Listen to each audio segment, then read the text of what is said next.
The Steam Deck really seems to have a cycle with its customers. The loop I see people going through is seeing the console for the first time, researching it and watching videos for about 3 months, and then finally buying it and loving it. And that is exactly what I have done over the last couple of months. I sat there watching every single Steam Deck video I could find, and maybe you're in the same position and want to know what having a Steam Deck is like. Well, I went through that exact experience, and a couple of weeks ago my Steam Deck arrived, and I've been using it ever since. For context, I play games on PS5, on PC, on Nintendo Switch, and I'm a big VR gamer. VR is what I do mostly on the channel here, but I do have a gaming PC. But more often than not, I find that with work and editing for YouTube, I spend a lot of time sitting at my desk. And after I've spent quite a few hours sitting at my desk creating or making something, I then don't want to sit in that same position and turn on my PC and play games for a couple of hours because I'm kind of burnt out from being in that space, and that leads me to playing games less. So upon getting the Steam Deck, this kind of opened a lot of doors in terms of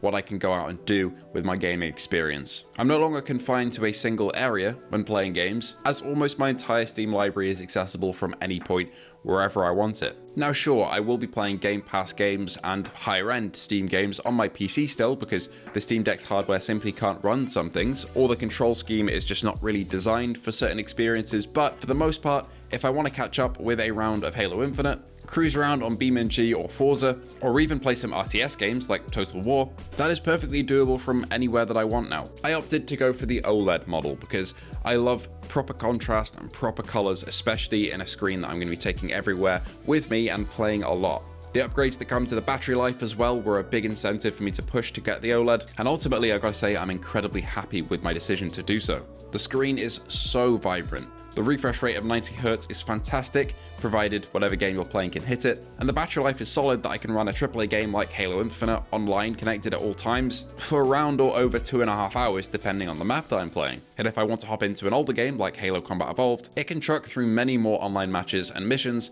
for hours longer. Another reason for me getting a Steam Deck in the first place is because I have the average problem of a Steam user where my backlog is absolutely enormous. And again, after sitting down and working for ages and then going on to turn on my PC, it can feel like more work to hop in and play a game that I've been meaning to for a while. But if I can go sit somewhere else or lie down in bed, for example, and get on with a game that I really have been looking forward to but haven't had the time to start yet, that would be a game changer, and that's exactly what the Steam Deck has been used for these past couple weeks in my use case. And while there are other handhelds out there that tempted me like the ROG Ally, Lenovo Legion Go or MSI Claw, the simplicity of the Steam Deck is what drew me in the most. And also the fact that the customer support is absolutely fantastic. What I mean by simplicity though, is that this is a console-like experience, and I'm on both sides of the fence here.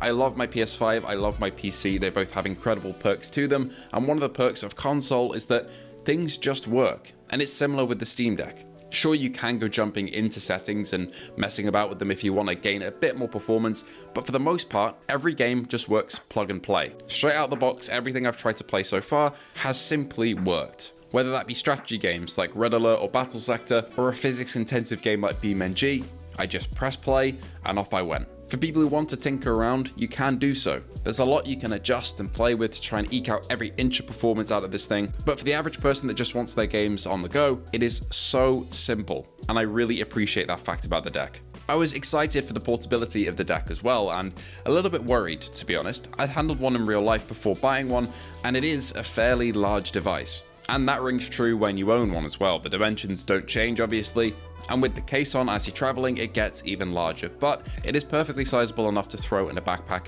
and bear in mind that this thing is a mini gaming computer you're taking around with you everywhere. If you imagine that without this you'd be carrying, say, a gaming laptop everywhere with you, the proposition of the Steam Deck size becomes a lot more reasonable. And I have found it easy enough to just throw in a backpack and get going wherever I need to be, and if I run into a delayed train or a delayed plane, that's no bother.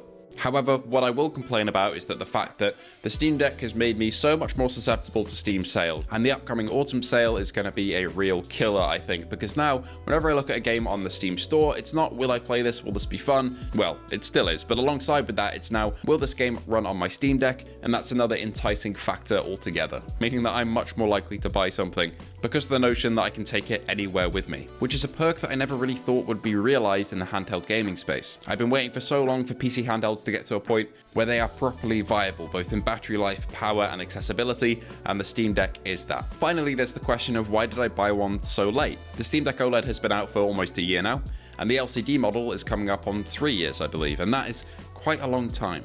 And there are a couple answers to that. One is that I was waiting for the software to really sort itself out, and granted that didn't take too long to get there after the LCD launched, but I kind of stopped thinking about the Steam Deck until a little bit later, earlier this year, where it magically reappeared in my recommended tab again, and down the rabbit hole I went. The second reason for me grabbing one so late is that I'm not really too worried about Valve releasing a successor model. They've stated that it's going to be a couple years until they do so, and when they do, it's going to be a big generational leap. So I'm not really worried about my Steam Deck being superseded by another model, because when the next generation Steam Deck comes out, hopefully in a couple years time, I'm already sold on it. I absolutely love mine, and I will be there day one when Gabe decides to throw another one our way.